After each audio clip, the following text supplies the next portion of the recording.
As many of you know, I've been at this for a long time.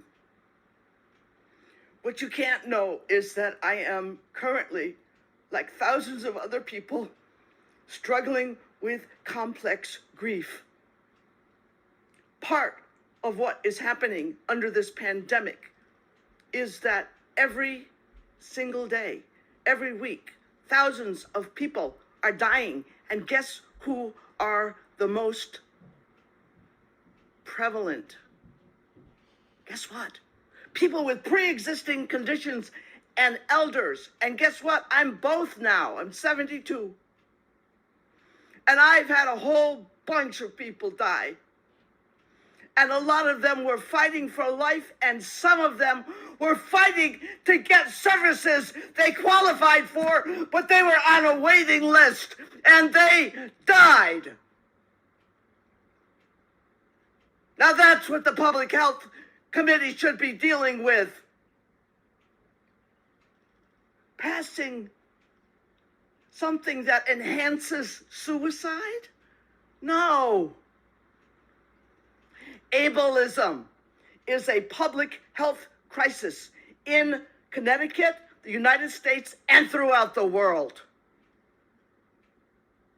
The whole basis, look it up. The Euthanasia Society was started in the United States in 1938. And what the World Federation of Right to Die Societies, 45 organizations in 25 countries, they support euthanasia and the so-called compassion and choice, which is contempt and coercion for some of us. I get the right to say so, and other disabled people have the right to say so, and non-disabled, not yet disabled people do not get to say what is oppressive and dangerous and threatening to us.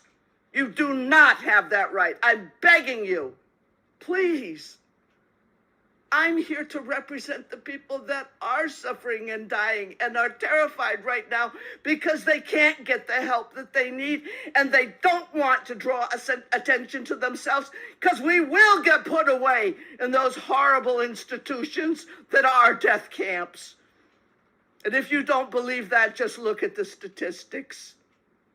And I know I'm getting towards the end of my time now, but I just want you to know that this is bottom line. What they're doing here is they'll get their toe in, get something passed, and then they want to expand it. They've done it all over the country and all over the world. I'm sorry, Ms. Kolb, your time is almost up. I understand, and I'm going to read to you a poem because that's what I do. Starved to death in Hartford, he fell between the cracks of a shredded social safety net hacked by budget attacks. Child Protective Services closed his case, they said. One more month of agony. That battered young man was dead. DCF inspectors never made it in, never saw that suffering boy, so black and blue and thin. At 17, he passed away. His body told the truth, festered, oozing, pressure sores on this bruised and battered youth. Every death by torture is a genocidal shame. Every life is special.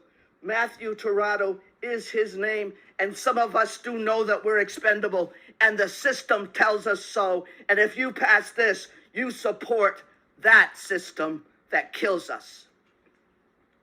Thank you for your testimony. I will beg to differ. It is not our intention to in any way disadvantage the, if I might speak, ma'am, disadvantage the disability community.